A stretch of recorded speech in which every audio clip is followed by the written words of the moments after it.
Middle east में जारी युद्ध की आग भारत की रसोइयों तक पहुंचने लगी। ईरान, इजराइल, अमेरिका के बीच बढ़ते तनाव ने स्ट्रेट ऑफ हॉर्मुज के रास्ते को बाधित कर दिया है। भारत में एलपीजी की आपूर्ति पर गहरा असर पड़ा है। देश के कई राज्यों में गैस का संकट दिख रहा है। किस राज्य में किस तरह का असर देखने को मिला, किस तरह की इस मुद्दे पर सियासत हो रही है, सरकार की तरफ से किस तरह के निर्देश दिए गए हैं, ये रिपोर्ट देखिए।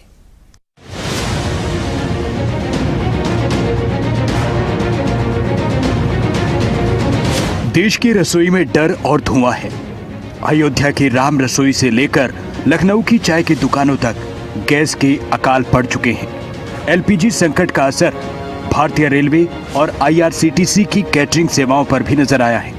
आईआरसीटीसी ने सभी स्टेशन आधारित कैटरिंग इकाइयों को निर्देश दिया है कि वो एलपीजी की जगह इंडक्शन चूल्हे और माइक्रोवेव ओवन जैसे इलेक्ट्रॉनिक माध्यमों का इस्तेमाल करें। आज देश के करोड़ों घरों में एक ही चिंता और एक ही सवाल है, क्या कल चूल्हा रसोई में जलेगा? मिडिल ईस्ट में जारी ईरान इजरायल युद्ध की वजह से स्ट्रेट ऑफ हॉर्मुज से होने वाली सप्लाई ठप है। भारत अपनी जरूरत का 80% से ज्यादा एलपीजी आयात इसी रास्ते से करता है। बेंगलुरु और मुंबई जैसे शहरों में कमर्शियल सिलेंडर की सप्लाई लगभग रुक गई है। सरकार ने संकट से निपटने के लिए एसेंशियल कमोडिटीज एक्ट लागू किया है।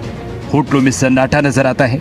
कई छोटे रेस्टोरेंट्स ने गैस की कमी की वजह से मेन्यू छोटा कर दिया है। जब अयोध्या में लाखों श्रद्धालु उमड़ते हैं तो राम रसोई जैसी सेवाभावी संस्थाओं को गैस के लिए परेशान होना पड़ रहा है। राम रसोई जो हर दिन बड़ी संख्या में श्रद्धालुओं को मुफ्त भोजन कराती है, उसे कमर्शियल गैस की किल्लत की वजह से अपनी क्षमता कम करनी पड़ी है। लखनऊ के चाय विक्रेता जो कभी गैस पर चाय खौलाते थे, अब लकड़ी और कोयले का इस्तेमाल करने पर जोर दे रहे हैं। छोटे दुकानदारों का कहना है कि कमर्शियल सिलेंडर की ब्लैक मार्केटिंग उनके धंधों को चौपट कर रही है। ईंट से भट्टी बनवाई जा रही है, विकल्प बनाने पर जोर है। सिर्फ चाय बनाएंगे, कमर्शियल सिलेंडर नहीं मिल रहे इस समय। सिलेंडर कोई भी नहीं मिल रहे हैं। लास्ट सिलेंडर मेरे पास बस नहीं, कल से ऑफ हो जाए, कल से बनाना है, इसीलिए आप भट्टी बनवा रहे हैं। उसके बाद मेरे पास गैस खत्म।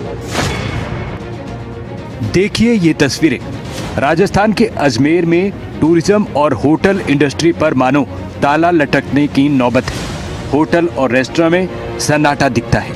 एलपीजी की किल्लत ने यहाँ की मशहूर होटल और टूरिज्म इंडस्ट्री की कमर तोड़ दी है। हालात ऐसे हैं कि कई छोटे और मध्यम स्तर के होटलों पर ताला लटकने की नौबत आ चुकी है। मैंने पहले भी कहा था कि अगर आटा नहीं है तो चावल खा लेगा, चावल नहीं है तो बाजरा खा लेगा, लेकिन नीट गैस के बिना कुछ नहीं सकता, क्योंकि लकड़ी से काम होना लगभग बंद हो चुका है और पेड़ों की कटौती बंद हो चुकी है। लकड़ी बाजार में है भी नहीं, लकड़ी मांगना चाहो लकड़ी नहीं मिलेगी आपको पूर्ण रूप से, इतने क्योंकि लोगों की आवश्यकता ही खत्म हो चुकी है लकड़ी की। केवल लकड़ी जरूरी चीजों में ही काम आने लगी है, बाकी तो 100% हलवाई, कैटरर्स, पूरी होटल इंडस्ट्री गैस पे ही डिपेंडेंट हो गई है। उत्तराखंड के नैनीताल की ये तस्वीरें हैं। नैनीताल जिसे पहाड़ों की रानी कहते हैं, आज एक गहरे संकट में है। खूबसूरत वादियों में रसोई गैस की कमी गूंज रही है। सप्लाई चेन पूरी तरह से टूट चुकी है। होमस्टे और छोटे होटल पर इसका असर नजर आ रहा है। मध्य प्रदेश की राजधानी भोपाल इस वक्त ऊर्जा के सबसे बड़े संकट से जूझ रही है। मिडिल ईस्ट की तपिश भोपाल के नवाबी जायके को ठंडा कर रहा है। शहर में कमर्शियल सिलेंडर की सप्लाई ठप है। हजारों परिवार की रोजी रोटी पर संकट है। भोपाल में घरेलू सिलेंडर के लिए 25 दिन का वेटिंग पीरियड हर मिडिल क्लास को परेशान कर रहा है। सरकार गैस सिलेंडर की किल्लत पर सुपर एक्टिव हुई है। रिफाइनरियों को एलपीजी उत्पादन तेज करने को कहा गया है। घरेलू एलपीजी उपभोक्ताओं को प्राथमिकता दी गई है। गैस की किल्लत रोकने के कड़े कदम उठाए गए हैं। एलपीजी सिलेंडरों की जमाखोरी पर सरकार की नजर है। पैनिक बुकिंग रोकने के लिए 25 दिन का बुकिंग पीरियड रखा गया है। कमर्शियल सेक्टर के लिए सप्लाई को फिलहाल सीमित किया गया है। संकट पर राजनीति भी तेज है। ये जो ट्रेड डील है इनकी, इसमें जिस तरह से झुके हैं अमेरिका के सामने, उससे हमारे संकट बढ़ेंगे और उसके ऊपर से जंग भी है, तो ये तो बढ़ेगा।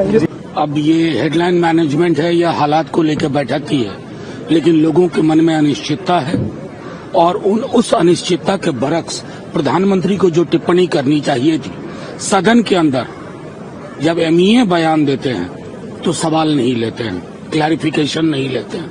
इतनी ओपेसिटी हमने कभी नहीं देखी। नहीं, क्राइसिस था, रिजॉल्व हो गया। क्राइसिस हुआ क्यों था ये सरकार को बताने की रीजन है, क्योंकि लगातार सोर्सेज के अनुसार हमें बताया जा रहा था कि सब कुछ स्टॉक रिजर्व्स हैं, 25 दिन के लिए हैं, 72 डेज के लिए हैं, बहुत अटकलें लगाई जा रही थी।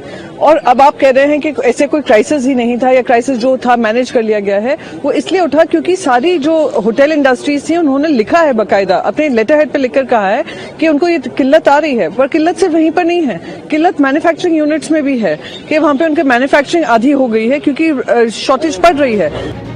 केंद्र सरकार ने देश में गहराते एलपीजी संकट को थामने के लिए बड़े एक्शन लिए हैं। सरकार का पूरा ध्यान घरेलू रसोई गैस की सप्लाई को सुरक्षित रखने और कमर्शियल सेक्टर में हो रही किल्लत को व्यवस्थित करने पर है। संकट गहरा है, लेकिन उम्मीद है कि सरकार कड़े कदमों से आने वाले हफ्तों में राहत जरूर पहुंचा सकती है। तब तक पैनिक बुकिंग से बचें और अफवाहों पर ध्यान न दें। ब्यूरो रिपोर्ट, खबरें अभी तक।